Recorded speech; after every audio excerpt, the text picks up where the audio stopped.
quiero saber cómo te llevas con la docencia y qué es lo que haces en cuanto a docencia y, o sea, docencia es para gente que está ahí, quiere estudiar, y después de comunicación de tu laburo y de ciencia en Sí. particular. Bueno, yo apenas me recibí, mi primer trabajo en realidad fue como ayudante de cátedra en fisiología vegetal. Y esto es, no voy a decir el año en que me recibí. Mira, yo me Sí, recibí con De la Rúa sí. subiéndose al helicóptero, así que acá blanqueamos todas, ¿dale? Vos también, claro, nos recibimos en Ay, esa esas crisis épocas del felices 2001. en que te recibías y a los 2 días explotaba el país. Bueno, en Te algún recibías momento con un cambió esa presidente, situación, no sé. no sé, pero ha pasado que el final lo rendís con un presidente y cuando terminás de rendir el final hay otro Había presidente. otros. ¡Epa! Era como, bueno, no sé, adrenalina, adrenalina. Estaba bueno recibirse de una carrera científica o tecnológica en esa época, ¿eh? Un Ay, futuro sí, qué súper momento. prometedor. Sí. Mamina. Bueno, yo empecé a ser ayudante de fisiología vegetal ahí enseguida. En Quilmes había contratos en ese momento, pero bueno, después abrieron concursos, qué sé yo. Seguí estando en fisiología vegetal y después también algunas veces en biología celular y molecular, bastante en biología general, pero en algún momento el profesor de fisiología vegetal renunció, entonces me ofrecieron a mí ser la profesora. ¿Sí? Claro. A mí al principio la docencia mucho no me gustaba, pero me parece que era más que nada porque tenía que enseñarle o tenía que demostrar conocimientos a gente que había cursado conmigo. Pero después con el Claro. tiempo le empecé a agarrar cariño, seguí aprendiendo un montón de cosas de plantas. Eh, el profesor con el que estaba, Guillermo, él me hacía dar teóricas, me hacía discutir papers con los estudiantes.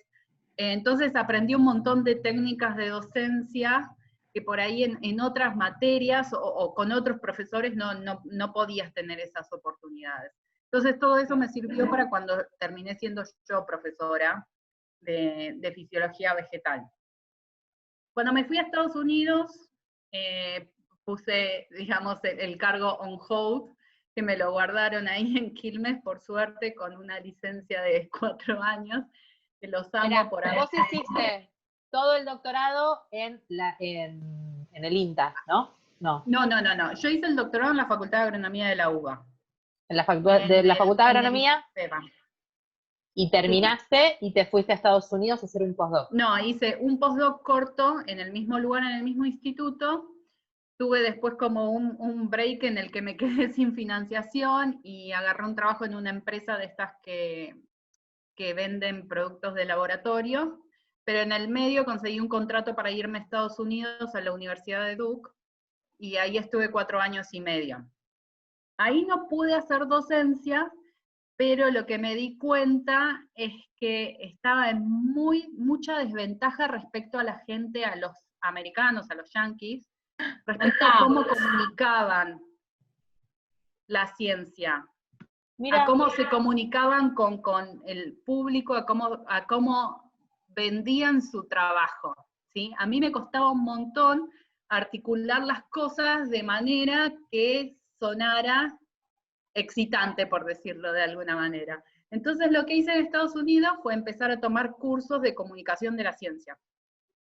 Y así de a poco empecé como a meterme en Twitter, a meterme en Facebook, y cuando volví a Argentina, seguí tratando de hacer ese mismo trabajo que hacía, pero en español y acá en el país. Me junté con gente a hacer divulgación de diferente manera, a dar clases. Eh, También armé un grupo de plantólogas argentinas donde hacemos seminarios y hacemos webinars de entrenamiento de desarrollo profesional, de cómo diseñar tu póster científico, cómo comunicar la ciencia, cómo armar una buena presentación para un congreso, ese tipo de cosas.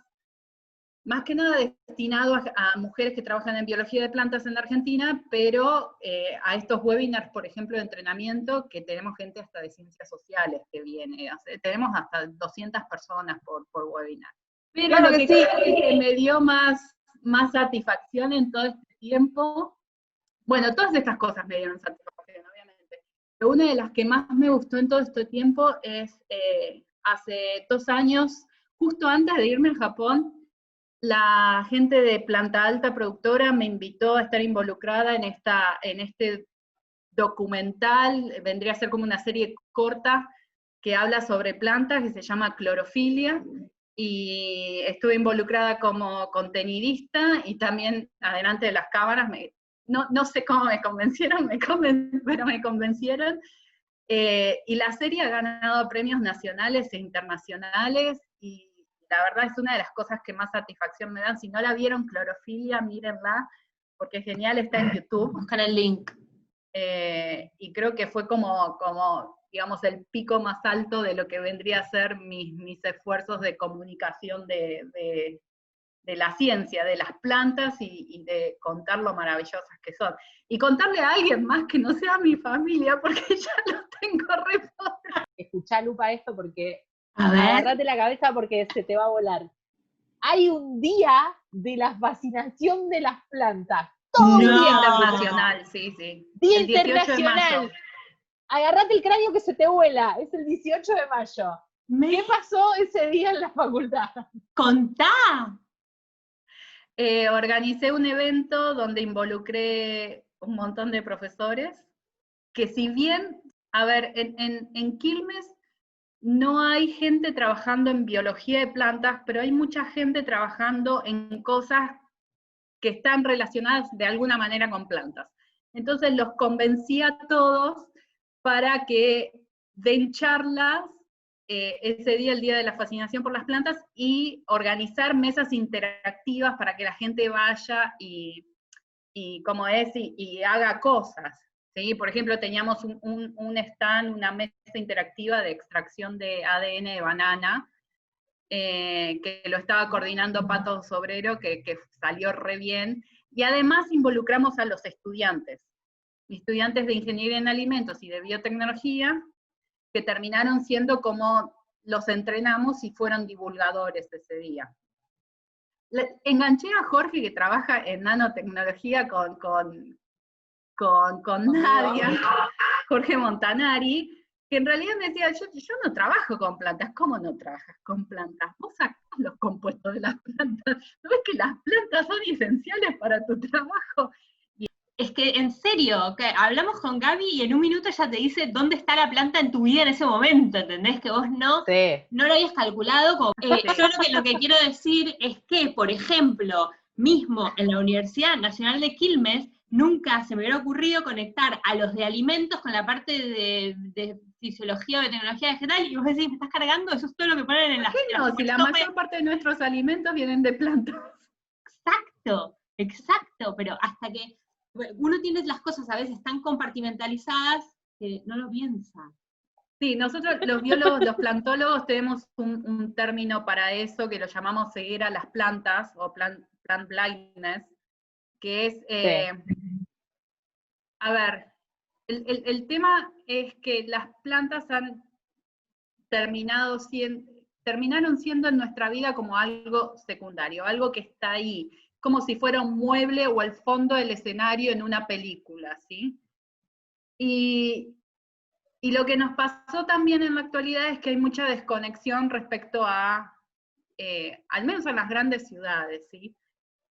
A dónde vienen nuestros alimentos, cómo se producen nuestros muebles, cómo se producen productos farmacéuticos.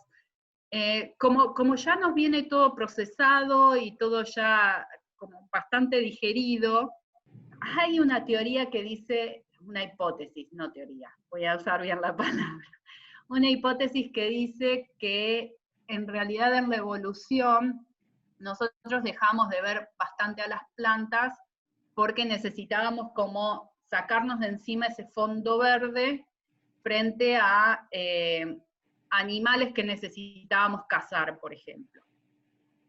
Entonces fue como una cuestión evolutiva, pero en la modernidad lo que pasa es que, a ver, tenés una mesa de madera en tu casa y no asociás que esa madera viene de un árbol que creció durante años, quizás una plantación, quizás no, quizás en el monte natural y lo echaron directamente, y tiene toda una historia anterior a que haya llegado la mesa a tu casa.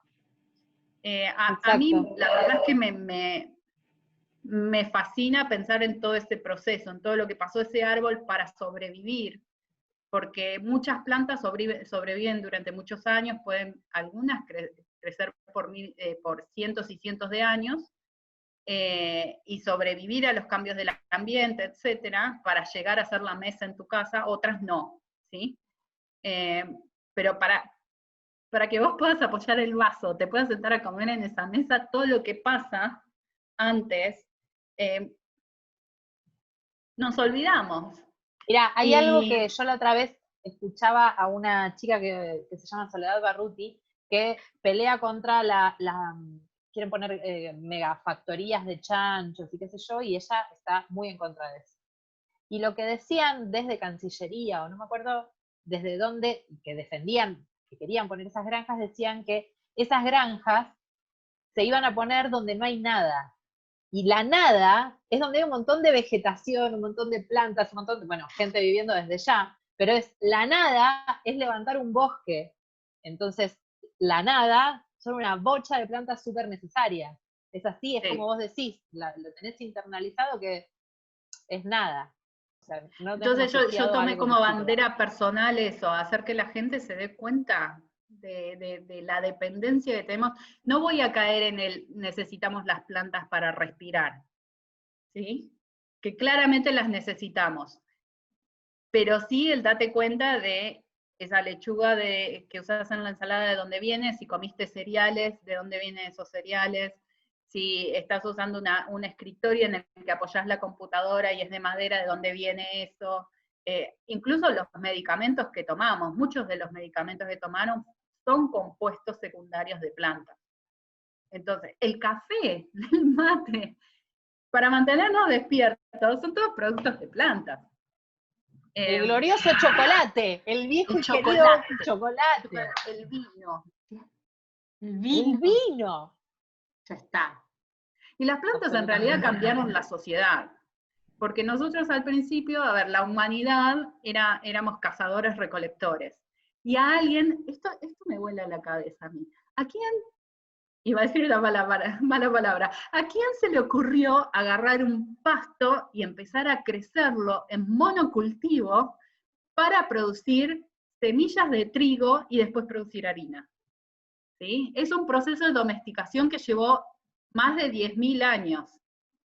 Y la producción de monocultivos lo que hizo fue cambiar la sociedad y cómo vivíamos los humanos, porque de repente, en vez de movernos de un lugar a otro para recolectar alimento o para cazar, tuvimos que establecernos en asentamientos para cuidar esos cultivos. Claro, nuestra relación con las plantas cambió completamente la forma en que la humanidad evolucionó y vive en la actualidad.